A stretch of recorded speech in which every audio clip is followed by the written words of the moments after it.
আজ কি করব খুঁজেই পাচ্ছি না। দেখো না, বৃষ্টিও পড়ছে আর বাড়িতে কেউ নেই, পুরো বাড়ি ফাঁকা। পুজো আর আমি দুজন মিলে একাই আছি। আর জানো তো, তোমাদের দাদা ভাই ফোন করেছিল, কথা বললাম, কত আর কথা বলবো।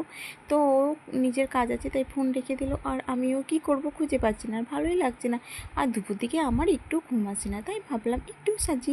এমনিতে তো সাজতেই পারি না, আর এমনিতে আমার মানে কী বলো, দুপুর দিকে সাজতে ইচ্ছাই করে না। তো আজকে আমার মনে হলো একটু সাজি, তাই আজকে সেজেই নিলাম। তো দেখো, আমি লাল শাড়ির সাথে কিন্তু লাল কানের পরেছিলাম, মনে হচ্ছে আমার ভালো লাগছে না ওই কানেরগুলো পরে। তো সেই জন্য আমি আবার কালো দুটো কানের নিয়ে এলাম। এই যে আমার বড় বড় কানের, এই কানেরগুলো পরলে সত্যি আমার মুখটা চেঞ্জই হয়েছে। আমার এই কানেরগুলো খুব পছন্দ, খুব ভালো লাগে। আর এই কানেরগুলো কে দিয়েছে জানো? এই কানেরগুলো দিয়েছে আমার দিদির ছেলে। তো ও কিন্তু খুব সুন্দর সুন্দর কানের কিনতে পারে, ওর কাছে আরও সুন্দর সুন্দর কানের আছে। তার মধ্যে আমি এই দুই জোড়া কানের নিয়ে এসেছিলাম বেছে। তো দেখো এই কানেরগুলো কত সুন্দর, আর এই কানেরগুলো সত্যি পরলে মনে হয় ঠিকঠাকই আমাকে লাগছে। তাই এই মানে যেখানেই যাই আমি এই কানেরগুলোই বেশিরভাগ পরি। আর কোনো কিছু পরলে মনে হয় সব কানের থাকে, সব কানের মধ্যে আমার এই কানের দুটোই পছন্দ হয়, কেন জানি না হয়। সত্যি আমাকে এই কানের দুটো খুব সুন্দর দিয়েছে আমার বোনপো।